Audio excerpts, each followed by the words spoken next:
অন্তরের অনুভূতি থাকতে হয়। কি অন্তরের অনুভূতি না থাকলে আপনি কিছুতেই আলেমকে মহব্বত করতে পারবেন না। আর বর্তমান সমাজে যারা যারা মোটা অঙ্কের টাকা দাবি করে মহব্বতের দুহাই দিয়া, এরা দিনদার আলেম নয়, এরা দুনিয়াদার। এরা আপনাদেরকে জাহান্নাম থেকে বাঁচার পথ দেখাবার জন্য মাহফিল করতে আসে না, এরা নিজেদের পকেট গরম করার জন্য মাহফিল করতে আসে। ক্লিয়ার হইল কিনা? এবার বলুন, রাসূল কি বলে গেছেন? আলেমকে মহব্বত করবা তোমরা 1 লক্ষ টাকা দিয়া, না 1 গ্লাস পানি যথেষ্ট? 1 গ্লাস পানির মূল্য তো 1 টাকাও না, তাইলে এটার মূল্য এত কেন? কি দিল সেটা দেখার ব্যাপার নয়, কেন দিল সেটা দেখার ব্যাপার। কেন দিল? আলেমকে মহব্বত করে এই জন্য দিল। রাসূল বলেন, আরেকজন আলেম জান্নাতে যাওয়ার পথে পিছন থেকে আরেকজন গুনাহগার মুসলমান দেখে বলবে, হুজুর আমার একটা দুঃখের কথা শুনে যান। কি কথা? বলবে, আপনি একদিন নামাজের সময় আপনাকে আমি উজুর পানির ব্যবস্থা করে দিয়েছিলাম।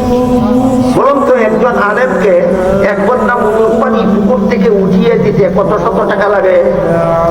তাহলে বোঝা গেল আলেমকে মহব্বত করতে টাকা লাগে না, আলেমকে মহব্বত করতে এই এমন একটা অনুভূতি লাগে যে অন্তর এই কথা বুঝতে পারে যে ওনারা নবীগণের কাজ করেন, এনারা দুনিয়াতে না থাকলে আমার জাহান্নাম থেকে বাঁচার উপায় ছিল না।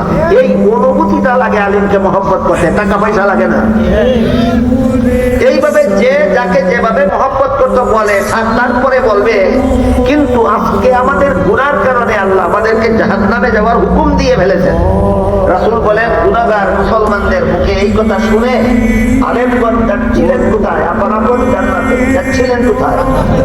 আপন জান্নাতে।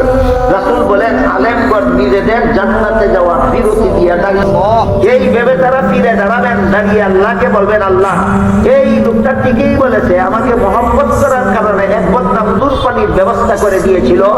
ওই লোকটা ঠিকই বলেছে, আমাকে মহব্বত করার কারণে একদিন আমাকে 1 গ্লাস পানি পান করিয়েছিল।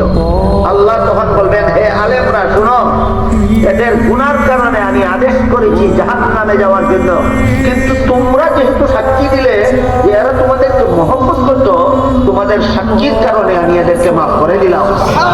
আলেমরা তোমরাও জান্নাতে যাও, এ সমস্ত গুনাহগার মুসলমানদেরকে সাথে দিয়ে যাও।